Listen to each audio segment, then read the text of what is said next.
A warm morning to all friends. Today we are going to discuss one of the interesting chapter of Indian history, and the topic is the nationalism in India. I have taken this topic from class 10 NCERT history book of chapter 3.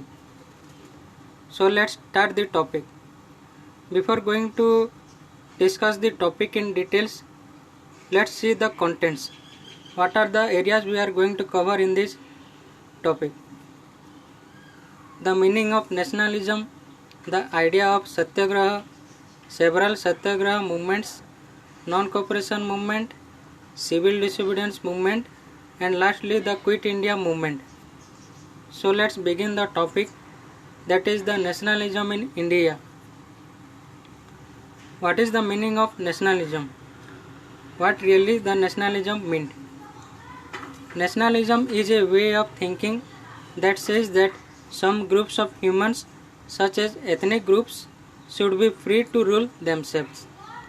Nextly, nationalism is the desire for political independence of people who feel that they are historically or culturally a separate group within a country.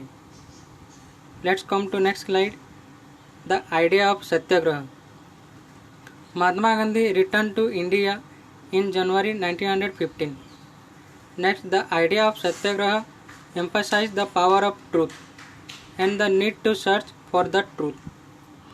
If the cause in order to fight for the rights are true, then a satyagrahi could win the battle through non-violence means. Let's go to next slide. What are the several satyagraha movements? Firstly, we will see about the Champaran Satyagraha, which took place in 1917 AD.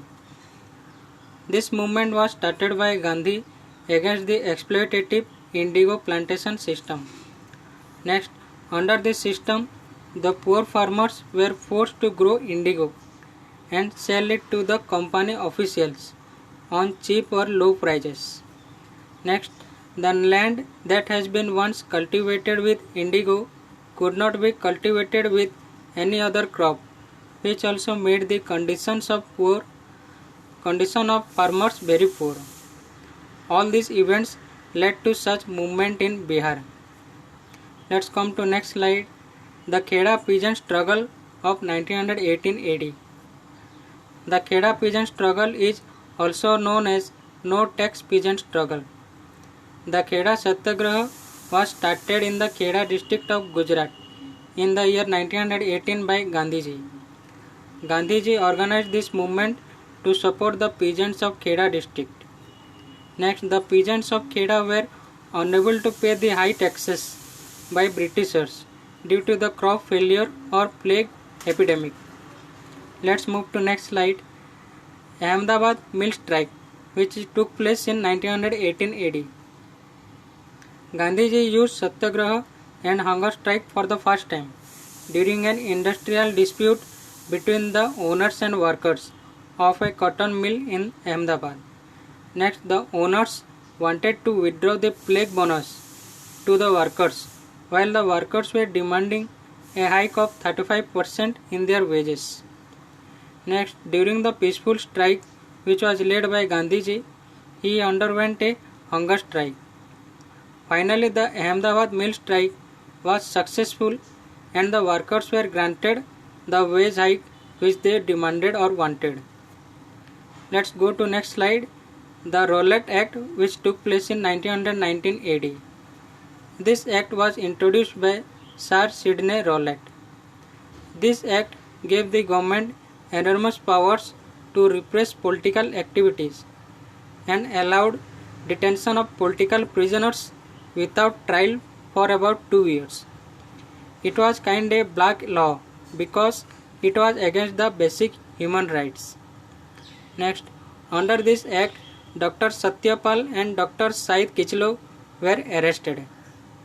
The aim of this act was to destroy the national movement by imprisoning the national workers. Let's move to next slide. The Jallianwala Bagh massacre. On 13th April 1919, a public meeting was organized at Jallianwala Bagh in Amritsar to protest against the arrest of national leaders, namely Dr. Satyapal and Dr. Said Kichlu. It was completely a non-violent gathering. Many villagers who came to attend a fair were also present in that park.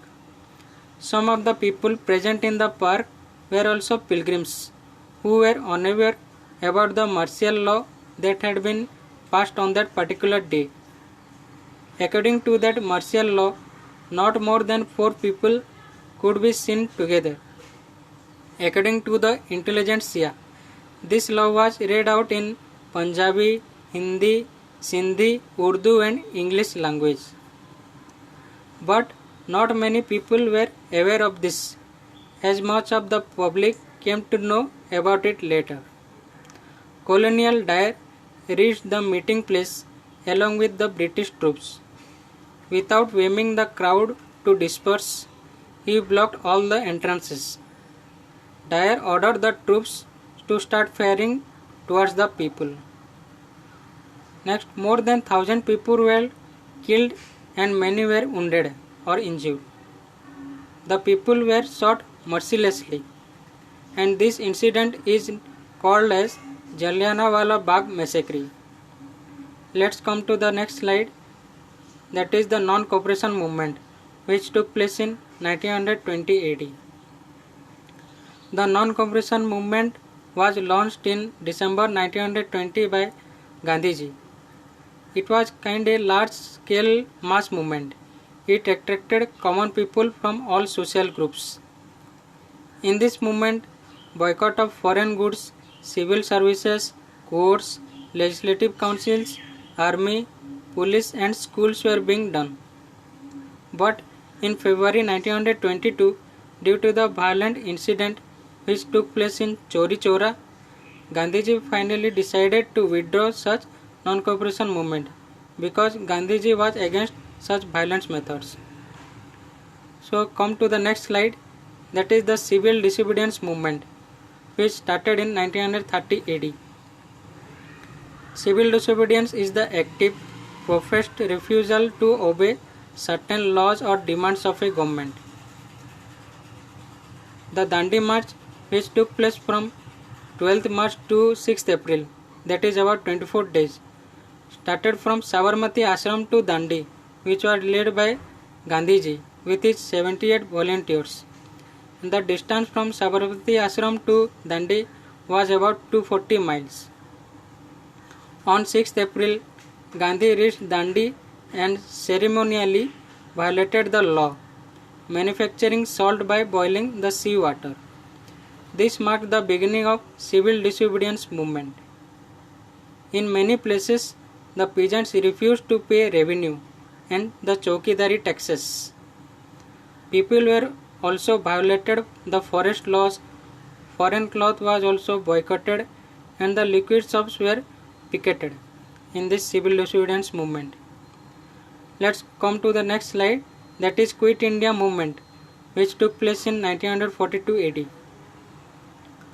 The Quit India movement was officially launched by the Indian National Congress, that is INC, which was led by Mahatma Gandhi on 9th August 1942. This movement is also known as the India August Movement or August Kranti. The movement gave the slogans Quit India or Bharat Chodo. The Gandhi gave the slogan to the people, either do or die. Though the movement was unable to achieve freedom, but it succeeded to compel the British government to quit India. Finally, what is the conclusion in this topic? That is, nationalism in India brought many prosperous things for the people. Gandhi realized that India lives in villages. He gave the clarion call for the awakening of the Indian villages and its people.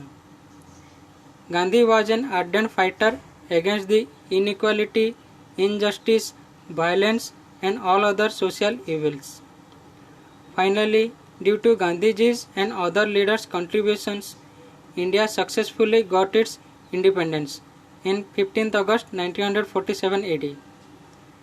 That's all for this topic, the nationalism in India. I hope all of you had understood this topic. Thank you. Thank you.